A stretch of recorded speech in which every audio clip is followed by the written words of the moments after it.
Buenas tardes, estamos aquí con la politóloga Angélica Peláez de la Universidad Nacional de Colombia y le haremos unas preguntas acerca de la noticia que salió en RCN Radio sobre los hechos de paz en Colombia. Llegan a Washington en forma de fotografías. Hola, buenas tardes, muchas gracias por la invitación. Bueno, te contextualizaré un poco. La noticia trata sobre unas fotografías que el gobierno estadounidense tomó para mirar cómo iba el Tratado de Paz aquí en Colombia. Bueno, las preguntas que tenemos a continuación son las siguientes. La primera dice así: en las fotografías se ve reflejado algún tipo de pacto o acuerdo entre el gobierno de Colombia y el pueblo.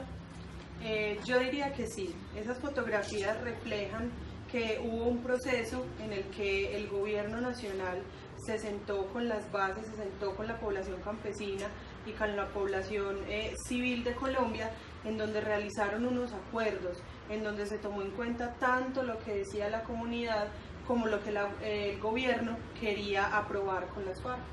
Excelente. Bueno, otra de las preguntas dice: ¿cómo a través de las fotografías sobre el apoyo de las víctimas se hace notar la voluntad del pueblo? La voluntad del pueblo se ve reflejada a través de específicamente los acuerdos. Los acuerdos se firmaron en la medida en que el gobierno nacional y la sociedad civil sintieron que todos se veían recogidos, sintieron que tanto la sociedad... Bueno, la siguiente pregunta es: a través de la historia del conflicto en Colombia que se reflejó en las fotografías, ¿cómo se podría explicar la frase "el hombre nace libre y la sociedad lo corrompe"? Bueno, esa frase se podía explicar de la siguiente manera: la historia del conflicto en Colombia y los sucesos que nos llevaron a tener más de 50 años de violencia podría explicarse de alguna manera que los campesinos y los obreros de Colombia estaban realizando un trabajo en el que no se sentían cómodos. Había inconformismo, había fallas en el bienestar social, había de alguna manera fallas en la salud, fallas en la educación, y por eso fue que llegaron a tomar la mala decisión de tomar las armas. Entonces, al verse inconformes con lo que estaban viviendo en Colombia, llegaron y dijeron no vamos a seguir negociando con el Estado de tal manera de hablar y solamente hacer protestas pacíficas, sino que vamos a tomar las armas. Entonces ahí es donde se explica un poquito en qué manera fueron corrompidos, y fue la manera en la que ellos se vieron tentados o se vieron llevados a esa situación de tomar las armas por más de 50 años. Muchísimas gracias por la participación y continuamos con la entrevista. Buenas tardes, nos encontramos aquí presentes Mariana Peláez, Carolina Castro y yo, y vamos a realizarles una entrevista a Daniel Alejandro Présiga, Daniel Borrego y Juan Diego Castellanos. La primera pregunta es: ¿en la fotografía se ve reflejado algún tipo de pacto o acuerdo entre el gobierno de Colombia y el pueblo? Adelante. Es que hay que ir más allá de las fotografías, hay que ir más allá de los videos, hay que ir más allá de los noticieros. ¿Qué quiero hacer referencia? Que de alguna u otra forma nosotros estamos muy cómodos desde nuestras casas viendo todo el conflicto. Sí, se puede evidenciar un progreso, que simplemente puede ser un montaje del gobierno. No voy a entrar a hablar de teorías conspiranoicas, ¿no? Pero yo la reflexión que puedo sacar de esto y de la pregunta es que salgas de la comodidad de tu hogar, tienes que salir de esa zona de confort y hacer parte de la solución. Es decir, no hacer parte del problema ni ser indiferente a este, sino ser parte de la solución. Bueno, Daniel, ¿qué opinas sobre esto? Yo creo que más allá de que es evidente de que existe un pacto o un acuerdo, lo que verdaderamente debe ser motivo de reflexión es si este pacto o acuerdo se está cumpliendo o no. Lo que dice mi compañero Présiga, hay que ir más allá de lo que nos presentan los medios. Tenemos que ver más allá de lo que nos presenta o de lo que realmente es aparente. Lo que tenemos que ver es la historia del conflicto armado, y a partir de eso pues juzgar si verdaderamente se está cumpliendo o no, porque es muy sencillo ver una fotografía o unos videos, pero las personas que están viviendo el conflicto o que lo vivieron son las que verdaderamente pueden juzgar este hecho. La estrella de las fotografías. Más que cualquier fotografía, lo que se necesita es carne propia, saber en carne propia cuál es el avance o cuál ha sido el pero en cuanto a llegar a esa meta que es poder lograr la paz, entre comillas. Más que fotografías deberían publicar lo que son citas a base de las personas que han estado presentes en el conflicto, porque lo que decíamos lo podemos inferir desde cualquier punto de vista. No estamos sacando ni juicios de valor, ni mucho menos una crítica a base de una fotografía. Yo diría que ni siquiera tienes que salir de la comunidad de tu casa, sino más bien volverte parte del problema. Porque si uno sale y se entera, uno muchas veces es muy alejado a lo que es la realidad. Entonces más bien hazte parte del problema y ten la crítica posible para poder llegar a la solución. ¿Cómo a través de las fotografías sobre el apoyo a las víctimas se hace notar la voluntad del pueblo? La voluntad del pueblo se hace notar no desde la propaganda del gobierno, sino desde las propias marchas que se hacen, las marchas masivas, cuando se aglomeran muchísimas personas en una causa, y eso es lo que a nosotros no nos muestran en los noticieros, cuando se aglomeran muchísimas personas en una causa, y eso es lo que a nosotros no nos muestran en los noticieros, en los periódicos. Lo único que nos muestran es que tal marcha dejó un desastre inmundo. Pero ¿qué es lo que sucede? Las personas de alguna otra forma están cansadas, las personas no se sienten escuchadas, las personas que quieren hacer parte de esa realidad, las que quieren estar inmersas en ese mundo que es Colombia.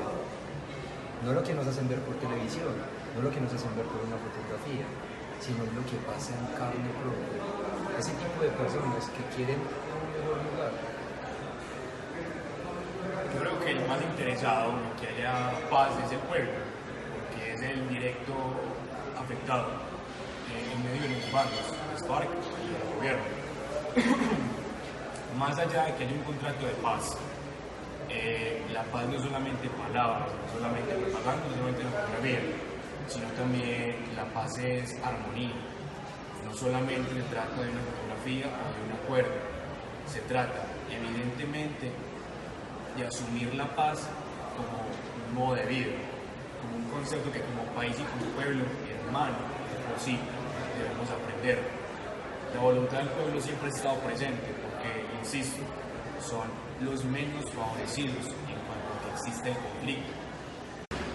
Más que voluntad del pueblo, lo que se evidencia ahí es parte en un 20% pura propaganda del país para llegar como a lo que se evidencia en paz, lo que nosotros no conocemos en carne propia.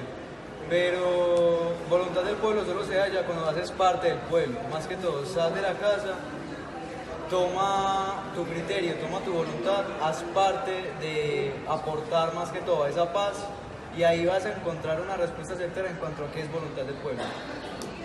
Bueno, muchas gracias por parte de nuestra entrevista también por esta hora. Muchísimas gracias a ustedes, nos sentimos muy contentos, felices, hasta nos invitaron a almorzar. No obstante, me gustaría hacer una pequeña reflexión. Me gustaría iniciar con la frase de Fernando Vallejo: Colombia es un desastre sin remedio. Mátenme a los de las FARC, a los paracos, los narcos y los políticos. Y el mal sigue, los colombianos. En ese orden de ideas, yo hago insistencia en lo mismo. O haces parte del problema o haces parte de la solución. La decisión es tuya. Muchísimas gracias. Desmovilízate. La pregunta que le realizaremos es: a través de la historia del conflicto en Colombia, que se refleja en las fotografías, se puede explicar, ¿cómo se podría explicar la frase "el hombre nace libre y la sociedad lo corrompe"? Bueno, las imágenes representan una sociedad llena de estigmas, una sociedad que genera hombres buenos, pero que ideas o movimientos revolucionarios o movimientos que estén en contra de un partido o de una idea generan maldad en el pueblo colombiano. Como podemos ver en este caso la guerrilla, los problemas que se han generado con el trato de paz, con el M-19, lo que hacen es esto: son hombres buenos, son mentes sanas, que por ideas que muchas veces no son propias de ellos, sino que son inculcadas por otras personas, van dañando lo que es una sociedad entera. Bueno, listo, yo opino que es decisión de cada quien. ¿Dónde está mi programa? Pero si tú decides como seguir los caminos de la sociedad, que es como donde llega la parte de la corrupción y de todas esas cosas, de esos temas, pues ya tú como que vas a empezar a ver el lado más oscuro de la sociedad y pues tú verás si te corrompes. O sea, yo digo que es como decisión de cada quien. Muchísimas gracias por la participación de la entrevista. Y ahora, ¿cómo podemos asociar esta noticia con la teoría política de Rousseau? Una de las preguntas narraba, ¿cómo a través de las fotografías sobre el apoyo a las víctimas se hace notar la voluntad del pueblo? Esta pregunta va guiada al fin del Estado de Rousseau, en el cual él narra que la expresión de la voluntad del pueblo debe buscar siempre el bien común. ¿Qué será el fin del Estado? Otra de las preguntas era, a través de la historia del conflicto en Colombia, que se reflejó en las fotografías, se podría explicar la frase, el hombre nace libre y la sociedad lo corrompe. Esto se puede asociar con el estado de naturaleza de Rousseau, ya que él narra que todos los hombres son buenos por naturaleza, pero que estamos puestos en una sociedad donde nos imponen un lenguaje y un pensamiento, y que el hombre se mueve por distintos motivos ante la sociedad. Prontamente también una de las preguntas narraba si en las fotografías se había reflejado algún tipo de pacto o acuerdo entre el gobierno de Colombia y el pueblo. Se generó un pacto. Se supone que en la teoría política de Rousseau todo se hace por medio de la votación y la democracia. En ese entonces podemos asociarlo con el plebiscito que se dio en nuestro país acerca del sí y el no sobre los acuerdos de paz en Colombia. Para contextualizar, Rousseau plantea que el hombre es bueno, feliz, ajeno a toda guerra y atadura por naturaleza. Es movido por el amor a sí mismo y a la compasión. Sin embargo, este actúa mal forzado por la sociedad que lo corrompe y de allí pasa a ser un hombre histórico, es decir, sin bondad, egoísta y vil, lo cual lo ocultaba en una máscara de ilustrado. Es por ello que pensaba que la razón se daba a causa de la corrupción humana y muestra su inconformidad con los pensantes de su época. Sin embargo, considera que se puede llegar a ser un hombre civil, es decir, no retornar completamente a ser natural, pero sí a recuperar la felicidad y la libertad pasada.